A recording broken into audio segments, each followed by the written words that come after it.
Today we find good preachers among us. When I call his name, please put your hand together. Please come forward and check your flag.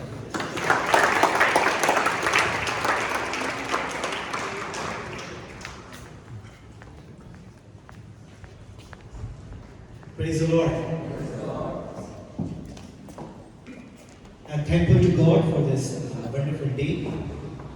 And I'm also thankful to our President, Dr. Matthew Thomas, for giving this wonderful opportunity to serve the Lord in this manner.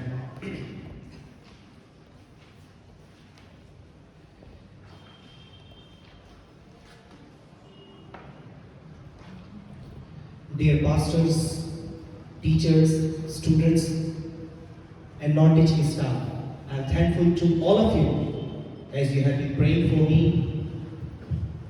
By God's grace, we are doing good and happy to serve the Lord once again in this morning. Thank you.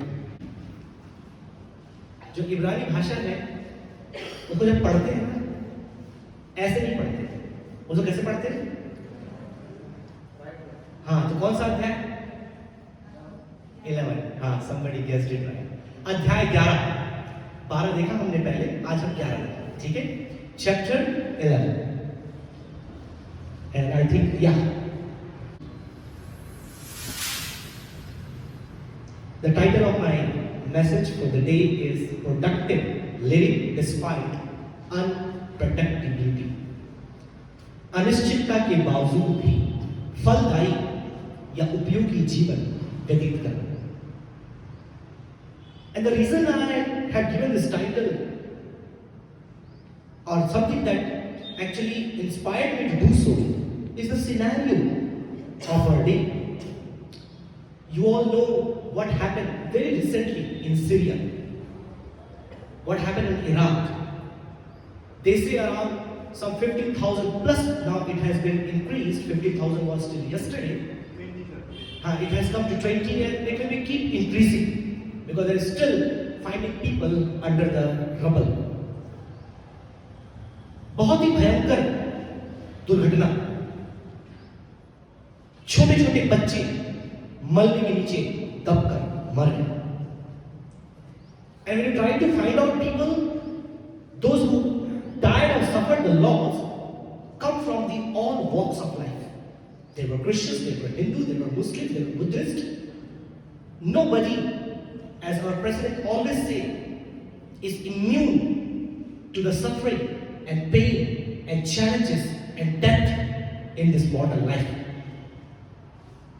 So the title is, you see, what we're supposed to do when we see so much of unpredictability. इतनी अनिश्चितता के बीच में हमें क्या करना चाहिए? हम क्या करें?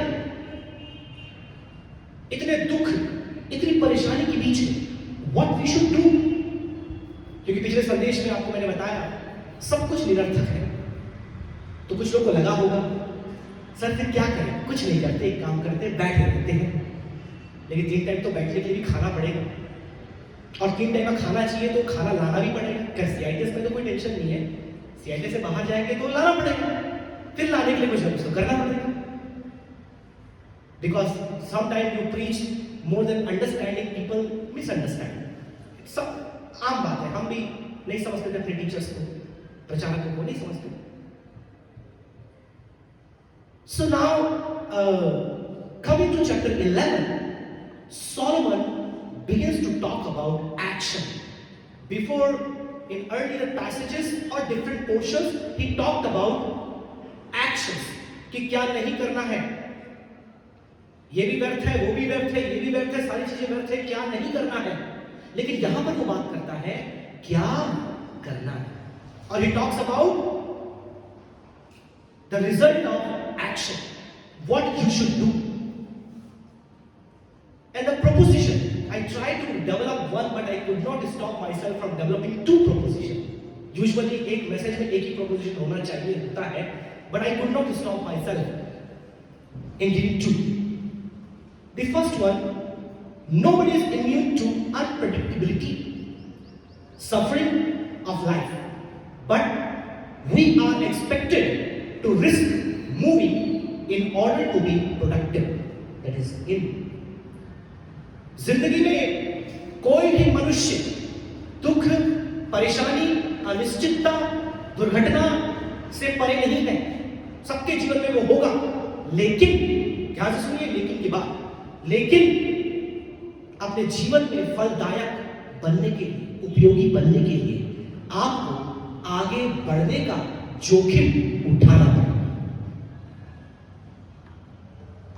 And the second one, as I told you, I could not stop there. I had to give the second one because this message justifies both of these propositions. Second one, do not let unpredictability rob you of your productivity. जीवन की अनिश्चितता आपको फलदायक बनने से रोकने लगता है। जीवन के दुख, परेशानियां, तकलीफें आपके जीवन में आपको उपयोगी बनने से, फलदायक बनने से, उपयोगी और परमेश्वर के लिए एक पात्र बनने से रोकने लगता है। These are the two propositions that we will justify in this message. As I told you, background of this message, tragedy is a part of life, or I should use the word which is more frequently used in this passage, unpredictability. अनिश्चितता जिंदगी का भाग है। कोई भी अनिश्चितता मेरे साथ हो कोई नहीं चाहता, यदि मैं आप सबसे खड़ा करके पूछूं, आप बोलोगे मेरे साथ ये होगा, फिर ऐसा होगा, फिर हम बीटीएच पूरा करेंगे।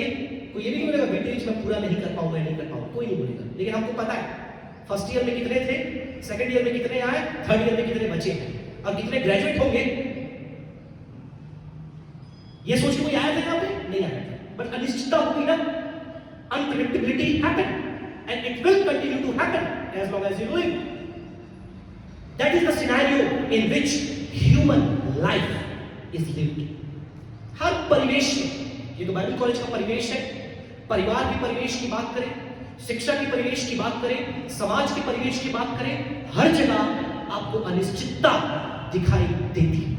आपने जो सोचा, आपने जो चाहा, आपने जो कहा, आपको जो बोला गया, उसमें से कुछ भी नहीं होगा। जो आपने नहीं सोचा, हमेशा आपने बात सुनी ना, जब भी कुछ होता है, अरे यार मैंने तो अपने कल्पना में भी ऐसा नहीं सोचा था कि ये भाई ऐसा कर देगा।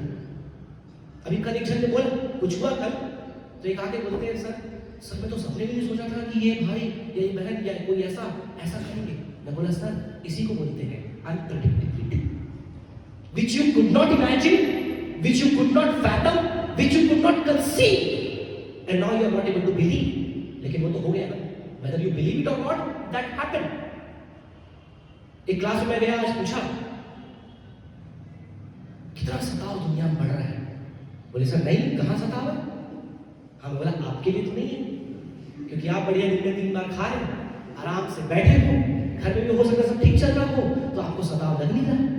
थोड़ा पहुंच जाओ छत्तीसगढ़ के कुछ क्षेत्र में या सीरिया में पहुंच जाओ, सताव और दुख परेशानी के आपको मालूम चल जाए। इसलिए कई बार अखबार पढ़ना भी जरूरी है। इस संसार के साथ जो वास्ता है रखना जरूरी है, ताकि मालूम तो चले कितने पानी में है, नहीं तो फिर जो कुएं का मेंढक है उसके लिए तो कुआं ही दुनिया है। Let's come. Positive thinking doesn't always deliver. जो पॉजिटिव सोच बोलते हैं, सकारात्मक सोचो सकारात्मक होगा, but doesn't always deliver. That does not always happen.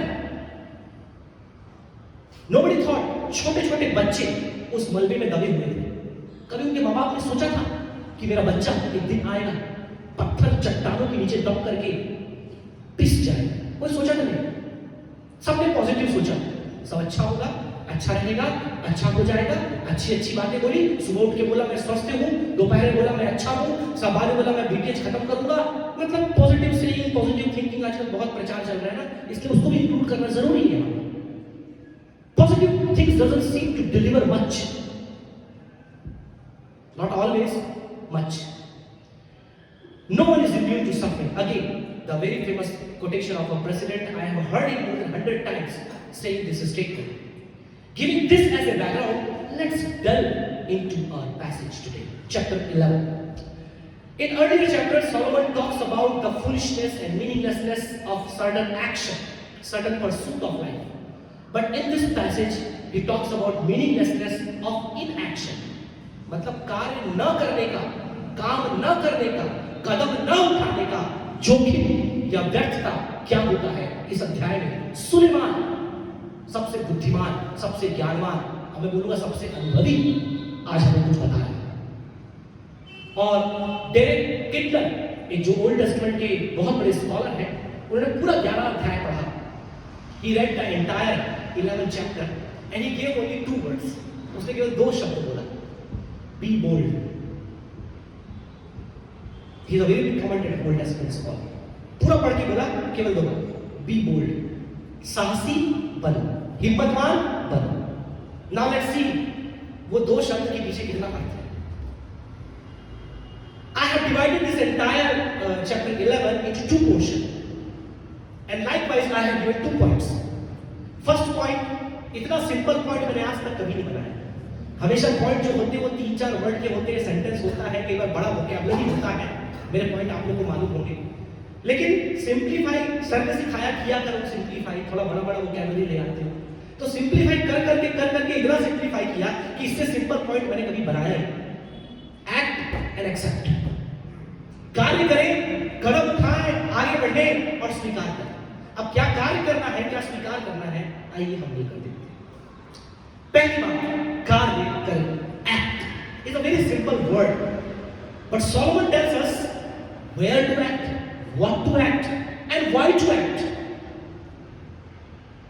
And why I'm talking this point? Because sometimes in Bible college we become sometimes very inactive. The spirit of inaction, if I can use the word spirit, the spirit of inaction possesses us. हम लोग किससे भर जाते हैं, कौन सी आत्मा घुस जाती है हमारे अंदर? निष्क्रियता की आत्मा। निष्क्रियता मालूम है? कुछ काम नहीं करना, कुछ मेहनत नहीं करना, कुछ परिश्रम नहीं करना और मान लेना this is not my cup of T. ये जो थियोलॉजी है ना, ये जो फिलॉसफी है, ये जो बाइबल है, ये जो डॉक्ट्रिन है, ये जो असाइनमेंट प्रिया मैडम ने मेरे को दिया है, ये जो असाइनमेंट प्रिंसिपल सर ने, ये मेरे काम का नहीं है, ये मैं कर नहीं सकता और इसका मेरे स्टेटमेंट में कोई फायदा भी नहीं है। वहां फील्ड में जाकर किसको बताऊंगा? हर्मेनेटिकल principal. Is it not my cup of tea? I will not work. मेरी मिनिस्ट्री तो अलग है, मेरे को तो गाना गाना है, मैं तो वर्शिप भी करूँ। मेरी मिनिस्ट्री तो अलग है, मेरे को इवेंजलिस्ट बनना है, जाकर सुसमाचार सुनाना है। ये सब पढ़ के, ये सब लिख के, दिमाग वहां लेवल में तोड़ करके क्या करना मेरे को भैया? किसको फायदा होगा इससे? लेकिन ये नहीं सोचते what we are actually accepting. We are accepting inaction. God has brought you in this place to work, to act, to move forward. और फिर सुलेमान बताता है उन लोगों के बारे में। यहां पर 2 मेटाफर वो देता है, because I told you Solomon is a man of metaphors. और मुझे लगता है हर एक बुद्धिमान व्यक्ति मेटाफर्स मतलब रूपक, उदाहरण का ज्ञानी होता है। इसलिए आप देखिए जितने महान विद्वान, ज्ञानी, महात्मा पुरुष हैं, कवि हैं, दर्शन शास्त्री हैं, उन लोग हमेशा मेटाफर्स में बात करते हैं। कविताओं को सुनो, अलंकार में बात करते हैं, हाइपरबोल में बात करते हैं, सिमिलीज में बात करते हैं, उपमा में बात करते हैं। क्यों करते हैं? क्योंकि उन चीजों के द्वारा आप उस सत्य की गहराई को लोगों तक कन्वे कर सकते हैं। उदाहरण के लिए Jesus talks about many realities of life through parables, and Solomon was the one of them, and he uses 2 metaphors. आप पढ़ेंगे 1 से लेकर 4 तक। ये मेरा पहला संदेश का भाग है। 1 से लेकर 4 तक वो 2 मेटाफर यूज करता है। पहला मेटाफर यूज करता है, पहला रूपक जो इस्तेमाल करता है, उदाहरण या प्रतीक बोल लीजिए आप।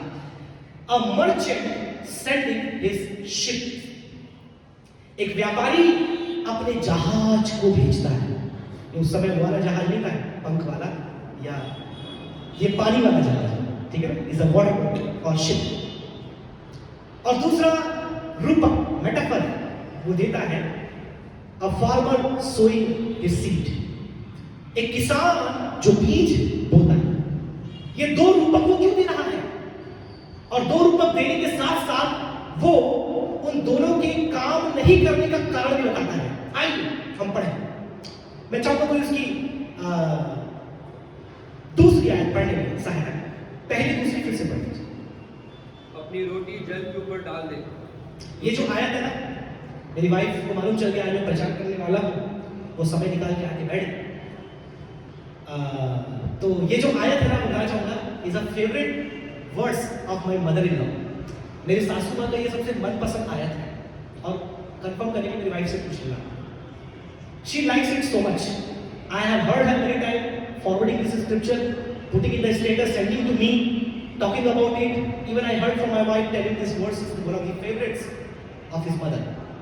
There is a reason for that. As we unfold it, we will come to know that. Okay, पढ़िए सर। अपनी रोटी जल के ऊपर डाल दे, हाँ, क्योंकि बहुत दिन के बाद तू उसे फिर पाएगा। yes, 7 वरन 8 जनों को भी भाग दे, हाँ, क्योंकि तू नहीं जानता कि पृथ्वी पर क्या विपत्ति आ पड़े। क्योंकि तू नहीं जानता, उसमें आएंगे हम लोग। लेकिन ये रोटी पानी में फेंकने का मतलब क्या है? मुझे पता है आपको सबके पास उत्तर होगा, क्योंकि मैंने जो उत्तर अधिकतर सुना है वो यही है, जो जरूरतमंद है, जो आवश्यकता में है, उन लोगों को दान करो। अधिकतर लोग जो इस आयत से प्रचार करते हैं, सुनते सुनाते हैं, वो यही होता है, गिविंग टू नीडी। इसलिए पहला मैंने बताया 3 इंटरप्रिटेशन है इसके, popular interpretation, first, second, third, तीनों पर हम बात करें। पहला क्या है? जो जरूरतमंद है, जो गरीब है, जो लाचार है, उनको अपनी रोटी। हम में से कितने लोग देते हैं? गाय को दे देते हैं, लेकिन जरूरतमंद को हम दे नहीं पाते। तो पहला तो हो नहीं सकता। और अधिकतर बाइबल के जो पंडित हैं वो भी नहीं मानते पहला। ये केवल एक ऐसा व्याख्या है जिसका उस वचन से कोई संबंध नहीं है। So it's not the first one. This verse does not refer giving your property, your money, your roti, your bread to the poor. Now the second interpretation comes senseless action. मतलब कुछ भी काम कर दो, जैसे कि यहाँ पर पानी है, पानी में अब मैं खा रहा हूं बैठकर कुछ, तो रोटी को फेंक दो, चलो। अब क्यों किया मैंने? पता नहीं। इससे किसको फायदा होगा? मालूम नहीं। Senseless action. कई बार हम लोग करते हैं ऐसी चीजें, करने के पीछे कोई उद्देश्य नहीं होता, करने के पीछे कोई परिणाम नहीं निकलता, या दुष्परिणाम कई बार निकल जाता है। क्योंकि रोटी जो है वो तो मुंह में डाल के पेट में जाता है, लेकिन यहां क्या बोल रहे हो आदमी? रोटी को पानी में फेंकते हैं। मैं आज तक नहीं देखा कि रोटी को पानी फेंकते हैं। हाँ, मछली को खिलाते समय जरूर फेंक देते हैं, आटा फेंक देते हैं, रोटी कम आटे ही फेंके जाते हैं। इसलिए इसको मेटाफर बोलते हैं। मेटाफर का मतलब क्या होता है? उसके पीछे के अर्थ को समझना, जो लिखा है उसको नहीं समझना। Did you understand? What is written is not as it is. There is something hidden behind it. That is the meaning of metaphor. यीशु ने कई दृष्टांत बताए, लोगों को समझ में नहीं आया। फिर चेले बोले, यीशु ने क्या बताया, हमको थोड़ा बता दो। फिर उनको खोजे, मतलब कौन है? और वहां ये होता है पैराबल और रूपक। Unless you give the hidden meaning, you don't understand.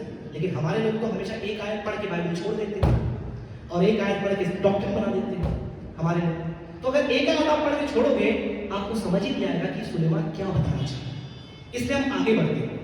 तीसरा इंटरप्रिटेशन जो अधिकतर ओल्ड टेस्टामेंट स्कॉलर अग्री करते हैं, वो है इन्वेस्टमेंट ऑफ रिसोर्सेस। मतलब अपने संसाधनों को, अपने समय को, अपने चीजों को, अपनी प्रतिभाओं को निवेश करना।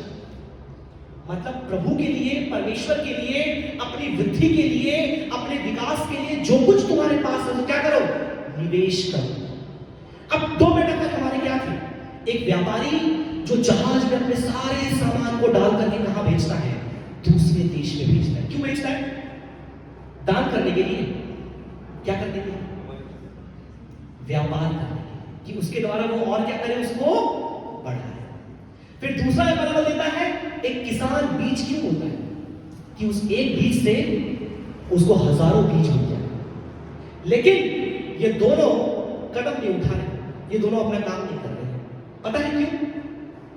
क्या कारण है? क्या कारण है भाई? पढ़िए उसका तीसरा और चौथा, आपको समझ आएगा।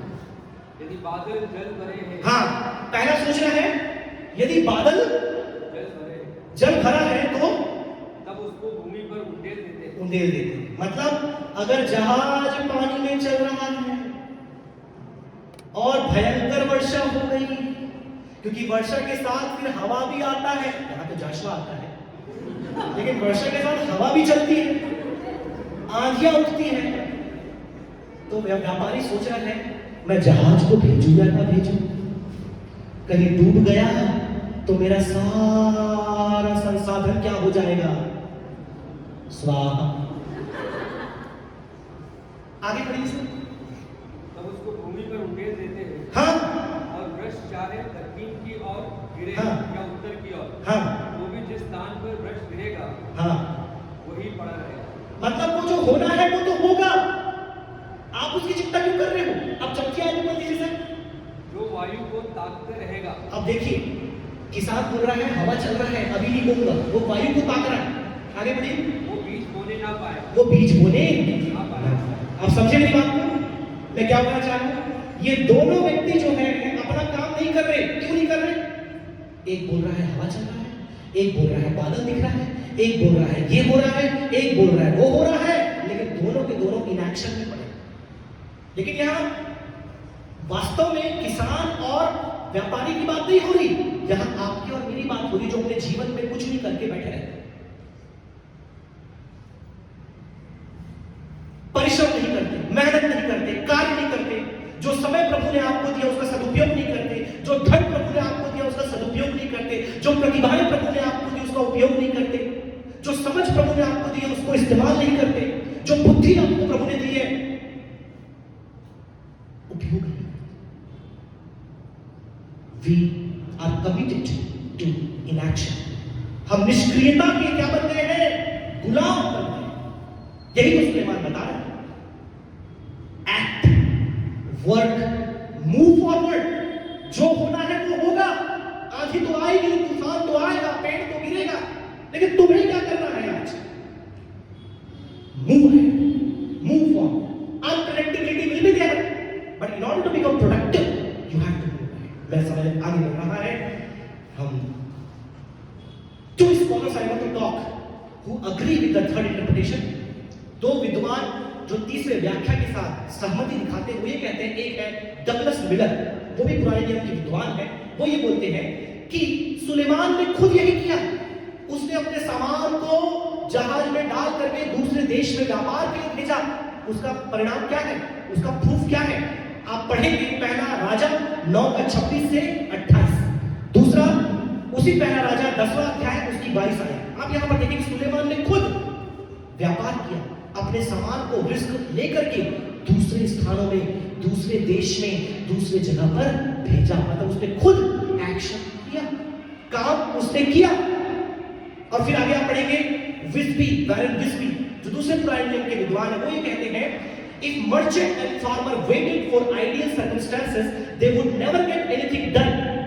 There is risk, therefore we need faith.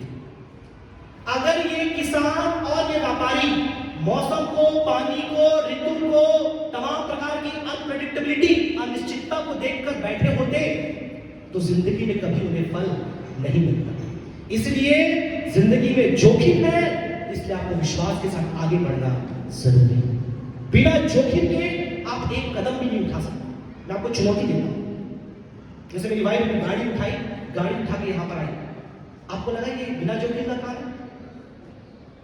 How many of you think इसमें कोई रिस्क नहीं था, एकदम कंफर्टेबल था, कोई दिक्कत नहीं था, बच्चा भी कर सकता है?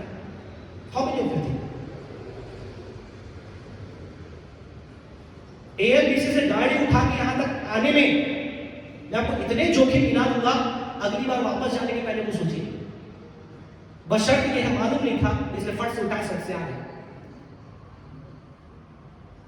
Every step that you take has the जोखिम। और कोरोना काल में तो सांस लेना भी जोखिम हो गया। Now understand this. मैं मार्केट में गया, कुछ सामान मुझे लेना था, वहां पहले ही 10 लोग खड़े थे और 2 लोग खांस रहे थे। अब मुझे सामान लेना है क्योंकि एक ही दुकान खुला है, सारे दुकान बंद है। अब क्या करूं? मास्क भी लगाए, लेकिन मास्क को भी काम का नहीं बताते क्योंकि पार्टिकल बहुत छोटे होते हैं। अब ये 10 किलो सौंफ देते, 5 किलो आलू देते।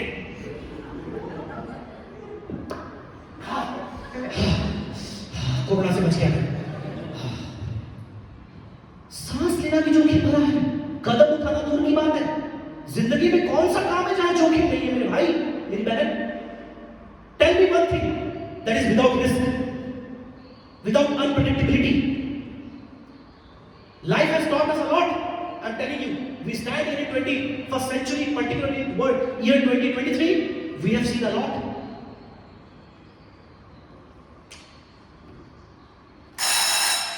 Let's come to point 2. Accept. पहला मैंने आपको बताया act. There is unpredictability, you have to act. Now what is second point? Accept. हम लोग एक्सेप्ट करना बहुत पसंद करते हैं. कोई गिफ्ट ला के दिया, फटाक से एक्सेप्ट कर लेते हैं.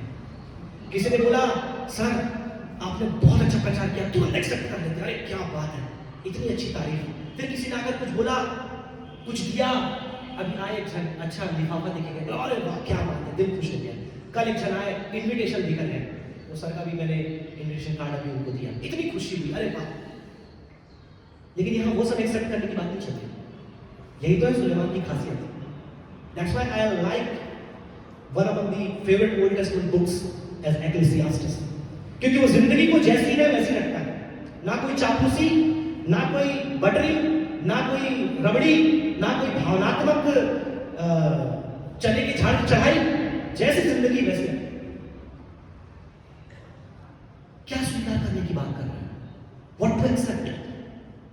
And this portion will be including verse 5, 6, 7, 8 and the rest of that you see. Therefore let's read what to accept. पढ़िए सर, 5 के. जैसे तू वायु के चलने का मार्ग नहीं जानता, हाँ, और नहीं जानता. तू नहीं जानता तो यही एक्सेप्ट करना है मेरे दोस्त, मेरे भाई, मेरी बहन. तू नहीं जानती, तू नहीं जानती, ये एक्सेप्ट करना है.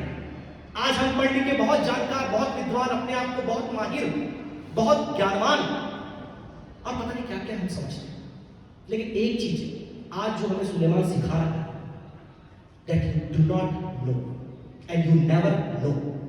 जिंदगी की अनिश्चितता आपके जीवन में सदैव बनी रहेगी. और 2 बार बोलता है. अगर एक बार बोलता तो मैं सोचता चलो महत्वपूर्ण है, लेकिन 2 बार बोले. 6वीं आयत पढ़िए सर. भोर को अपना बीज बो, हाँ, और सांझ को भी अपना हाथ ना रोक, हाँ, क्योंकि तू नहीं जानता क्योंकि फिर तू नहीं जानता कि कौन सफल होगा. लेकिन कुछ लोग बोलते हैं मैं तो सब जानता हूँ, मेरे जीवन में क्या हो रहा है, क्या चल रहा है, क्या होगा, सब होगा. बहुत स्कॉलर. बाप रे, आप तो विस्बी और डगलस और पता नहीं किस किस से, आप सुलेमान से भी ज्यादा बुद्धिमान हो गए. आपको वाकई सब कुछ पता है. And I thank God our president पिछले संडे उन्होंने कहा God will never give you details what he's going to do. One of my favorite quotes in entire message. God is never going to tell you what he's into. And that gives us possibility of either choices. Now that there's a benefit when you know that. It's not a curse. There's a benefit. Let's move ahead. तो क्या accept करना है? अपनी जिंदगी की अनिश्चितता को accept करना. Accepting the uncertainty or unpredictability of life. अब क्या बोलता है कि क्या नहीं पता, वहां पर वो बात करता है क्या नहीं पता. पहली बात बोलता है क्या नहीं पता. तू नहीं जानता कि कौन सफल होगा. हाँ, तू क्या नहीं जानता भैया? क्या नहीं जानता बहन? कौन सफल होगा? वो जो व्यापारी जिसने अपना जहाज भेजा है, क्या वो सफल होगा? तू जानता है? चलो वो व्यापारी आप हो या वो व्यापारी मैंने व्यापार के लिए जहाज भेज दिया. क्या मेरी बड़ी गारंटी? क्या कोई बता सकता है सफल होगा या नहीं? Nobody can say. फिर नेक्स्ट टाइम में क्या होता? तू क्या नहीं जानता? यह या वह, ये दोनों के दोनों अच्छे निकलेंगे. हाँ, तू नहीं जानता और तू जान भी नहीं सकता. तेरा काम है केवल काम करना. Your work is to just do the things, take action, move ahead, take the risk. Not to know it will be fulfilled or not. Then ahead, the verse number 6. उजाला मनभावना होता है. हाँ, नहीं, verse number 6. भोर को अपना बीज बो, हाँ, भोर को अपना बीज बो और सांझ को भी अपना हाथ ना रोक. और सांझ को भी अपना हाथ ना रोक. मतलब इतना मेहनत कर, इतना काम कर, इतना परिश्रम कर कि दिन को भी कर और शाम को. इसका मतलब ये नहीं कि ये कॉलेज से गए वहां जाके दूसरा सेमिनरी चालू कर दिया. जाके सो जाना है ना, होमवर्क करके है। ये मेटाफर है, इसलिए समझो वो क्या बताना चाहता है। करना चालू मत करो, उससे पहले समझो what Solomon is trying to say to us, tell to us, work in the day and work in the night. सुबह जाके बीज बोया, शाम को बीज बोया। मतलब multiple options of work, multiple field of study, multiple ways to serve the lord, not one, not just one. Why? Wesley sir, why? हाँ, why? Read the following. तू नहीं जानता कि कौन सा बल फिर से, क्योंकि तू नहीं जानता मेरे भाई मेरी बहन, इनमें से कौन सा सफल होगा और कौन सा विफल होगा। तू नहीं जानता, मैं नहीं जानता कि कौन सा सफल और कौन सा विफल होगा। तू अपना काम कर, लेकिन अगर कुछ हो गया विफलता तो एक्सेप्ट इट। और फिर आगे लिखा है परमेश्वर, पढ़िए सर क्या लिखा है। उजाला मनभावना होता है हाँ, और धूप के देखने से आंखों को सुख होता है। there is a says how God works, परमेश्वर कैसे काम करता है तो नहीं जानता। See verse number 5 and last portion. So you do not know the works of God who makes all things. परमेश्वर क्या करता है, कैसे करता है, कब करता है, क्यों नहीं करता है, तू नहीं जानता। तू बस अपना काम कर, तू बस अपना परिश्रम, तू दिन में बीज बो, तू रात में बीज बो, तू लगा रह, जो काम प्रभु ने तुझे दिया है तू करता रह। तू फल की चिंता ना कर, तू डूबने की चिंता ना कर, तू आंधी के, बाढ़ के, अंधकार के, पेड़ के गिरने के, भूलडोल के चिंता मत कर, जस्ट डू। अब कुछ लोग ऐसे होंगे जो सोच रहे सर बहुत समय हमारे हाथ से जा चुका है, लेकिन आपके लिए सुलेमान आपको यूं ही नहीं छोड़ता। रीस्टार्ट करने वाले के लिए वो 4 ऑप्शन या 4 चरण देता है। You can restart your life, क्योंकि जब जागे तब सब होगा। और 4 बातें सुलेमान बताता है। देखिए पढ़िए 7 से लेकर 10 तक, जल्दी से 4 बातें बताकर अपने शब्दों में ध्यान दो। उजाला मनभावना होता है। सबसे पहली बात वो बोलता है उजाला मनभावना होता है और धूप के देखने से आंखों को सुख होता है। सुख होता है। सबसे पहली बात वो बोलता है अपनी जिंदगी की शुरुआत, अपने दिन की शुरुआत आप कैसे करें। इस सुंदरता, प्रकृति की सुंदरता को सराहते हुए आप अपने दिन की शुरुआत करें। जब आप सुबह उठते हैं परमेश्वर का धन्यवाद दें इतने सुंदर सूर्य के लिए, इतने सुंदर प्रकाश के लिए, इतनी सुंदर प्रकृति के लिए। सबसे बड़ी बात आपकी जिंदगी की, ये रीस्टार्ट करने के बारे में बता रहा हूं। Starting your life again, acting and accepting, praise everything, praise God, praise the things that God has given you. The best thing God has given is life. Second step, पढ़िए। यदि मनुष्य बहुत वर्ष जीवित रहे हाँ, तो उन सबों में आनंदित रहे, परंतु ये स्मरण रखे कि अंधियारे के दिन भी बहुत होंगे। कितना भी दिन जियो, कितना भी बर्थडे मनाओ, उस हर एक बर्थडे में याद रखना एक दिन मरोगे। तो डरना नहीं, सुनो, तो डरना नहीं कि मरोगे, तैयारी करो कि कैसे मरोगे। कोई हालेलुया बोल। मैं जैसे ही बोला मरोगे तो सब डर गए और हंसने लगे, कुछ बोले अरे यार कैसी बात कर दी। लेकिन उसको जानना आपको निराशाजनक नहीं परंतु उत्साहित करना चाहिए कि मैं कैसे मरूंगा, लोग मुझे कैसे याद करेंगे, मेरा धरोहर, मेरा विरासत मेरे बच्चों के लिए, मेरे परिवार के लिए क्या रहेगा, मेरे पीछे क्या याद करेंगे। लोग केवल मरना याद रखते हैं, अंधकार आएगा, अरे बाप रे सुलेमान क्या बोल रहा है। अरे भैया वो बात ये हमें सिखाता है कि आज जीवन कैसे जीना है, कल तो मरना है। Death is waiting but that gives us reason to live today and act today and work today before we die. तीसरी बात सर, हे जवान अपनी जवानी में आनंद कर, हाँ, और अपनी जवानी के दिनों में मगन रहे, हाँ, अपनी मनमानी कर, मतलब God has given you liberty to do whatever you want. It means pursue your passion, अपने जुनून, अपने ड्रीम्स, अपने गोल्स, अपनी महत्वाकांक्षाएं जो परमेश्वर के लिए है, जो खुद के लिए है, जो परिवार के लिए है, उसको पूरा करने के लिए दौड़ लगा। बट पाप से बचा। वहां आगे लिखा है, क्या लिखा है सर आगे? परंतु ये जान रख कि एक दिन न्याय होगा। मतलब जुनून के पीछे जा, स्वप्न के पीछे जा, महत्वाकांक्षाओं के पीछे जा, नॉट द सिन। पाप से परे रह, बुराई से परे रह। क्यों परे रह? क्योंकि एक दिन न्याय होगा। परमेश्वर मना नहीं कर रहा है कि अपने ड्रीम्स, अपने गोल्स, अपने पैशन, अपने हार्ड वर्क के पीछे ना जा तू, but remember not to do the wickedness, not to do the sin, not to do something that might bring you into judgment and punishment from God eventually. Then the last one, पढ़िए sir. अपने मन से खेद हाँ। और अपनी देह से दुख दूर कर। Yes, इस दो वर्ड के लिए ना, ये जो दुख और वेदना, दर्द आया है, इसके लिए इब्रानी भाषा में देखा कास और राह शब्द आया है, और इसके लिए अनुवादकों ने लगभग 8-10 शब्द अलग अलग इस्तेमाल किए। तो मैं खुद विचार में पड़ गया था कि ये कौन सा शब्द असल में होगा, तो मैंने सारे अनुवाद निकाल लिए। तो एक जगह एंजाइटी, एक जगह वैक्सेशन, एक जगह सॉरो, एक जगह ग्रीफ, एक जगह anger, pain, even emotional stress, NET version ये भी आया। इसका मतलब चौथी बात, चौथा रीस्टार्ट आपको बता रहा हूं, मानसिक संतुलन। मानसिक संतुलन। आज के समय में दुनिया के सारे लोग, मनोवैज्ञानिकों, चिकित्सकों, साइकियाट्रिस्ट और तमाम इन लोगों के पीछे लोग भाग रहे हैं। इन सब का कहना यही है कि क्या है, आज लोग मानसिक संतुलन खो रहे हैं। आज इस हफ्ते में 2 लोगों ने आत्महत्या किया, एक सी मॉडल में और एक MGM में, दोनों जवान।